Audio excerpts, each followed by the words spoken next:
I'm Ann Stinnett. I'm a math specialist for the Knox County Schools, and I have the privilege of working with teachers and students across Knox County. Today, I'm going to be bringing you some home learning, your 8th grade math packet for week 1, which starts on April 6, 2020. I'm going to be going over some proportional relationships, doing a review of Module 3. So we're going to interpret and graph some proportional relationships. And the assignment that we're going to start with is called Spark Your Learning.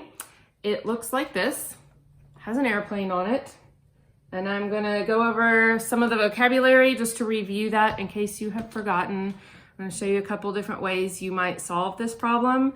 And then we're going to move into the performance task from Module 3 as well. And I'll give you an overall review of all of the things that are important as an 8th grader moving into Algebra 1 next year when it comes to proportional relationships. So I'm going to start with my homemade slides that will review some of the vocabulary from this assignment. The I can statement at the top of the paper says that I can graph proportional relationships from a table or equation, calculate the unit rate, and determine whether the graph should be continuous or discrete.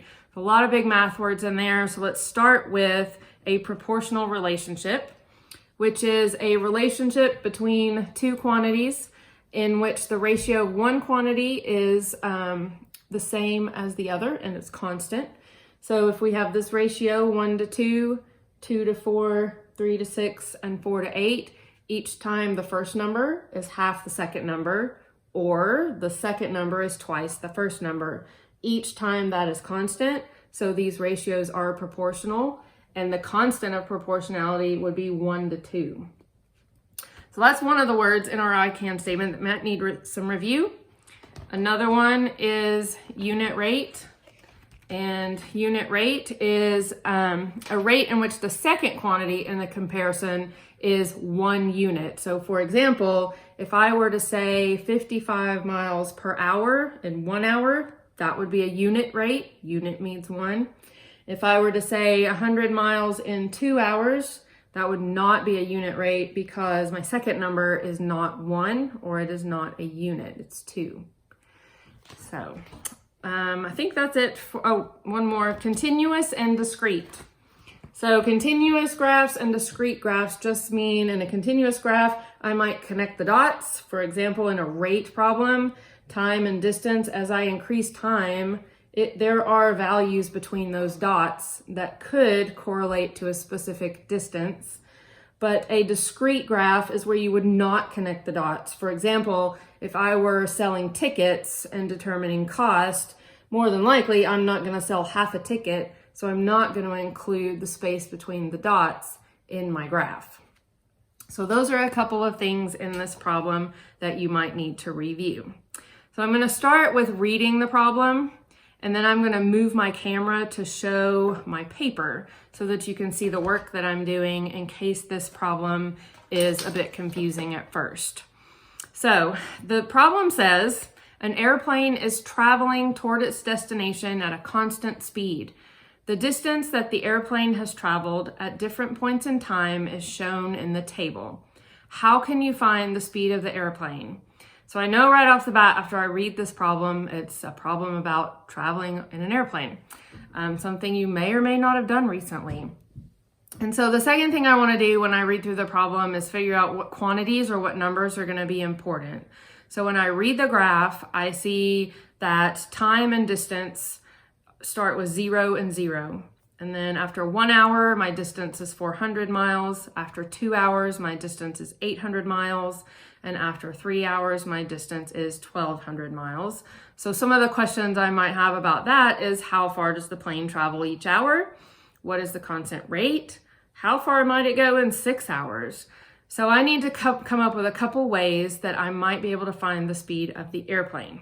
So I'm going to switch over to my paper. Okay, so here I have the table written down on my paper just to make it easier for me. And I'm going to start by using a graph to solve this. So I need to think about my X and my Y. In this case, I'm going to let my time be my X axis or my X values. And I'm going to let distance be my Y values. So I've already kind of set up my graph, and you could do the same on just a piece of notebook paper. Just a little hint, if you want to keep your horizontal axis lines the same as your vertical axis, you can turn a piece of paper from portrait to landscape and put it underneath and trace the lines vertically. That's what I do, just a little tip.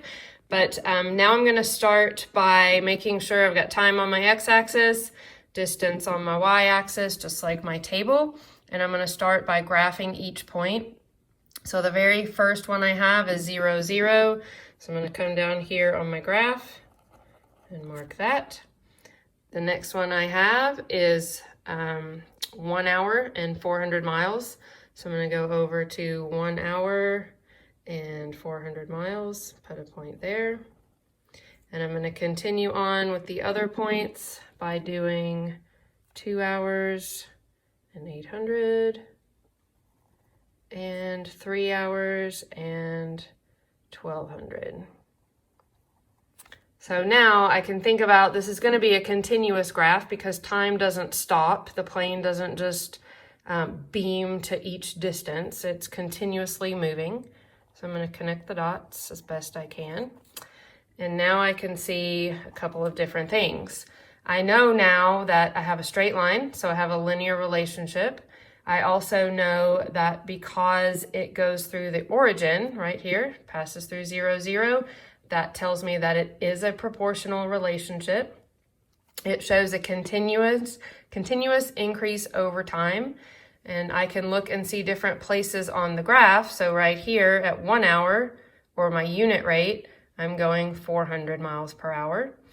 And I could even figure out in 2 hours how fast I would be going, 3 hours, 4 hours, so on. So I could read the points on this graph to determine different points in time and how far the plane was going just by looking at the graph. So I can tell, because it is linear and it goes through the origin, that this is a proportional relationship.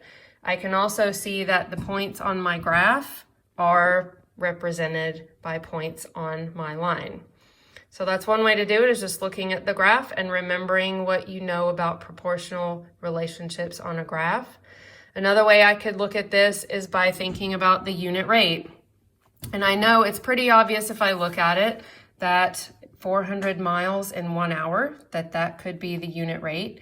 But to make sure that that constant, or that proportion is constant and that relationship is there, I need to make sure all of these have the same ratio. So I could double check by saying, well, 800 miles in 2 hours is going to be the same as 400 miles in 1 hour.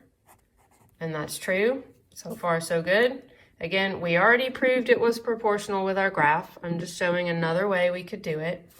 And I could also say that 1,200 miles in 3 hours would also be equivalent to 400 miles in 1 hour. So yes, 400 miles per hour is the unit rate. A third way we can do it, and this one might be a little more complicated for this one, but I'll show you anyway for a review, is that we could look at the slope and determine that ratio of the change in y to the change in x. So if you remember how slope works, that's rise over run, or y over x. So I want to take the difference in y values, so I could just pick two. I could pick 1,200 minus 800 and their corresponding x values, which would be 3 and 2. And if I take those differences or subtract, I end up with 400 over 1. So that's the same thing. And if you remember, I could pick any two values on this graph and get the same slope, which is 400 over 1. So that speed, or that unit rate, is the speed of the airplane. So the final answer to the task is the plane is moving 400 miles per hour. Now, the purpose of this task is for you to have a couple of different ways to review how to find a proportional relationship. So we looked at a graph, we looked how it went through the origin, we had a linear relationship there. We saw that all of the points on the graph or on the table were on the graph. We also found unit rate, finding the equivalent ratios, and we also looked at the slope. So those are three big ideas that you've learned in Module 3 that are evident in this task. Your second task for the week comes from Module 3, and it is also another review of proportional and non-proportional relationships and functions. So we're going to look at writing some equations for graphs in this task. So I'm going to start by reading. It's called Back to the Future. Although time travel often occurs in movies and books, it isn't possible in real life. But if it were possible, companies would probably exist to sell trips. So this task is about a couple of companies that sell trips back to the future, forward to the future, and we're going to use that context to look at some different ways of interpreting these relationships. And number one, imagine that timely travel charges $5 a year to go forward in time. Complete the table for this relationship and draw the graph on the grid at the right. So when I think about this travel company and I think about $5 per year, I'm thinking, well, that's not a whole lot. But then I think about when I look at the graph, this company might want to send me 200 years into the future. So when I think about completing this table, if they're charging me $5 per year and I'm going to jump ahead 200 years, then I'm probably going to think about 200 times $5 per year. When you calculate 200 times 5, that'll give you 1,000. When I think about that, $1,000 to go 200 years in the future doesn't seem so inexpensive after all. And then I can use the same number, $5 per year times 400 years would give me $2,000. And 500 years times $5 per year would give me $2,500. And that's how far I would go in, or that's how much it would cost for me to go into the future, supposedly.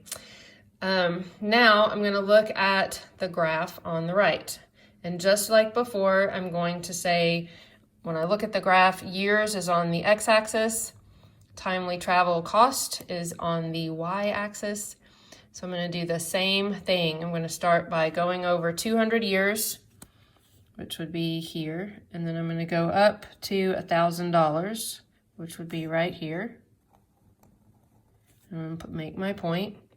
The next point would be 400 years, which would start right here, and up $2,000, which would be here.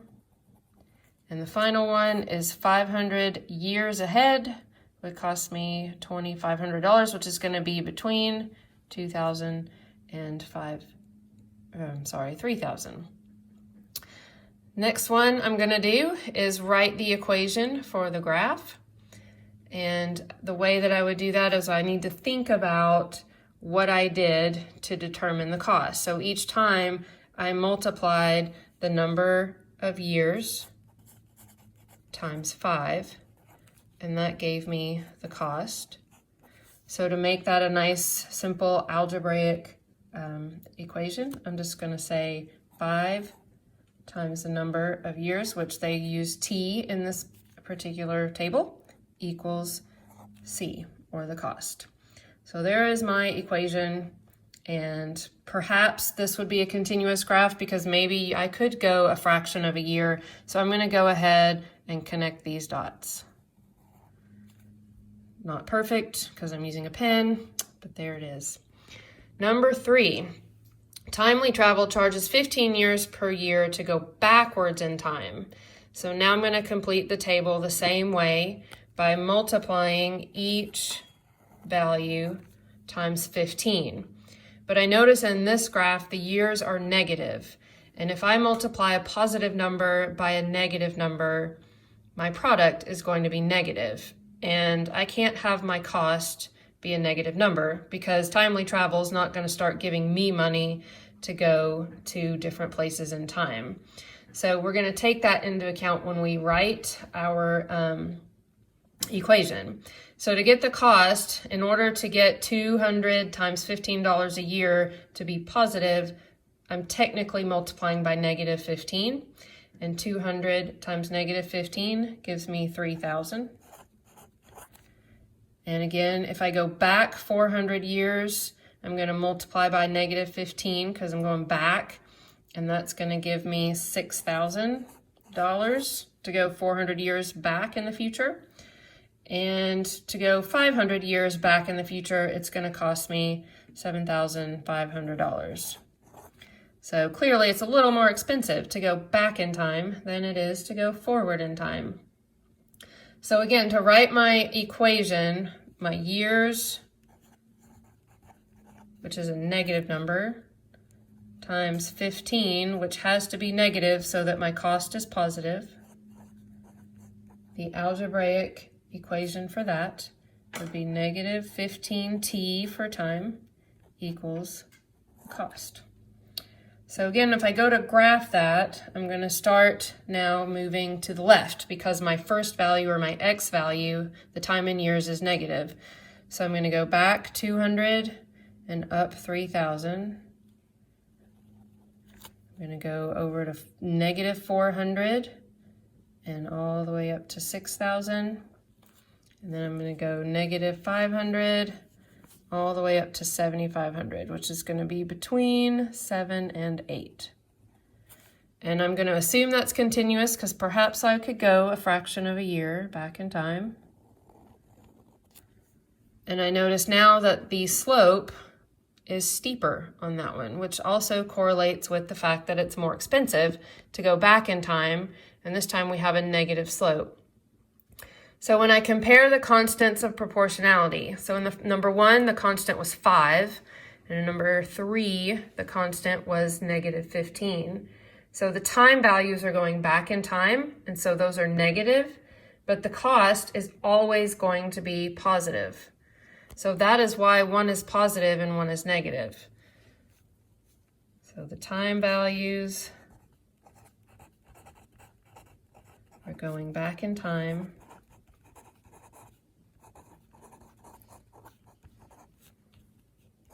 And those are negative. And remember, I cannot have a negative cost, so the cost is positive.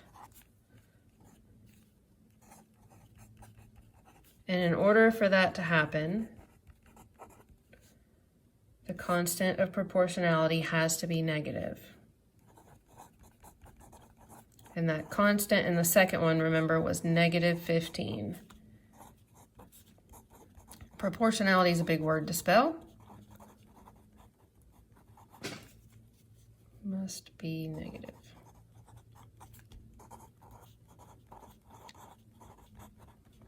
So there's your first one. We have a positive and we have a negative. So for the second graph, I'm going to switch colors so you can see it better. We have a different time travel company.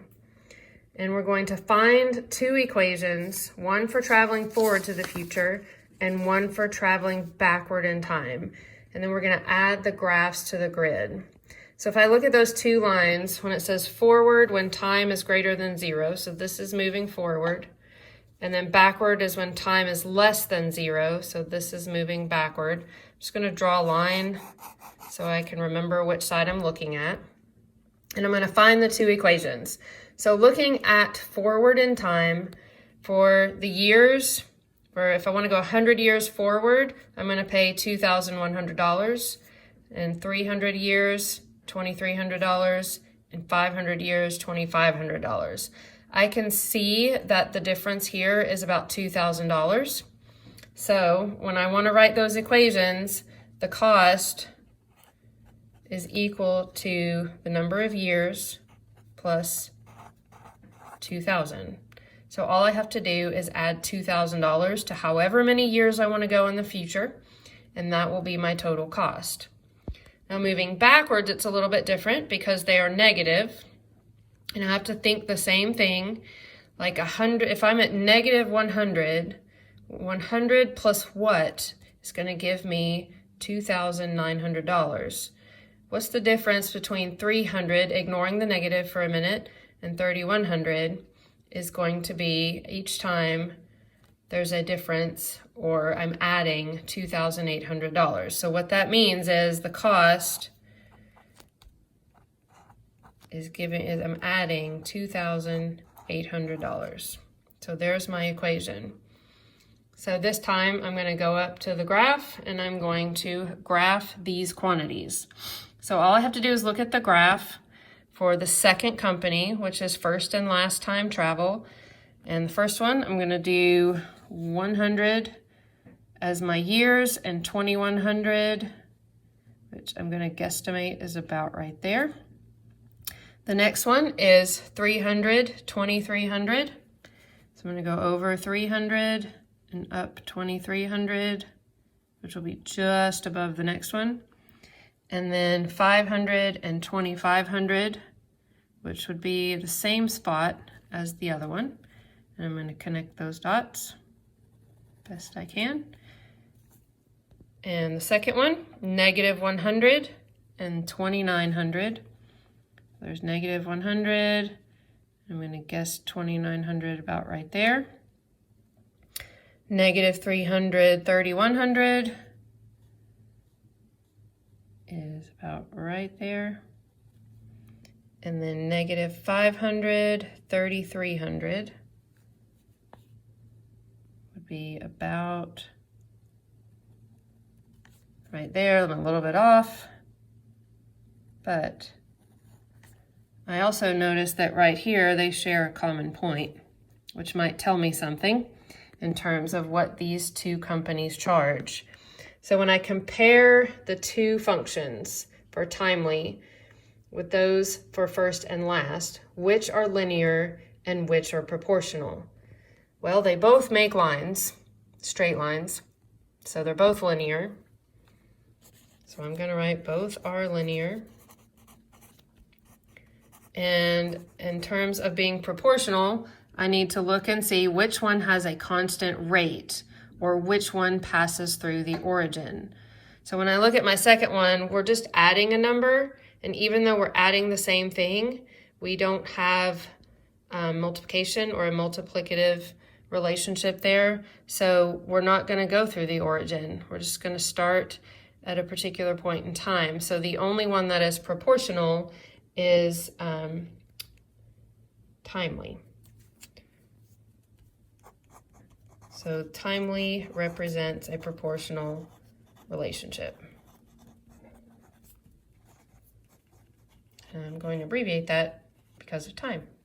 And then the last one, when does timely cost more than first and last? So on mine, you might want to label it, but mine, that was the blue. This was timely. So I need to look and see where on the graph timely is higher or greater than first and last, which is the red line. So when I look at traveling forward into the future, then it gets greater after 500 years. So timely is more expensive in the future when it's greater than 500 years, and I can abbreviate that with some math symbols. Time is greater than 500. So right there, when time was greater than 500, that one got more expensive. So on the other side, traveling back, which would be in the past, timely gets more expensive when time is less than negative 200. So when we get less than negative 200 years, then it gets a little bit more expensive. And that is the answer to our second task. So I hope you've enjoyed your review of proportional relationships, a couple assignments from Module 3. And the last thing I wanted to give you before we say farewell is just something for fun, to review slope. So here I have a problem, a little brain teaser, a couple of different answers. But using the digits 1 through 9, most one time each, so you cannot repeat a number, fill in the boxes to find the greatest and least possible slope. So you have boxes for 2 different ordered pairs. Here is, in case you need a reminder, the difference in y over the difference in x will give you the slope. And this is a brain teaser problem that comes from openmiddle.com. So if you enjoy this one and you're able to get online or on your phone and get another one, feel free to visit and enjoy. I hope you have a great week. Stay healthy, and I will see you next week.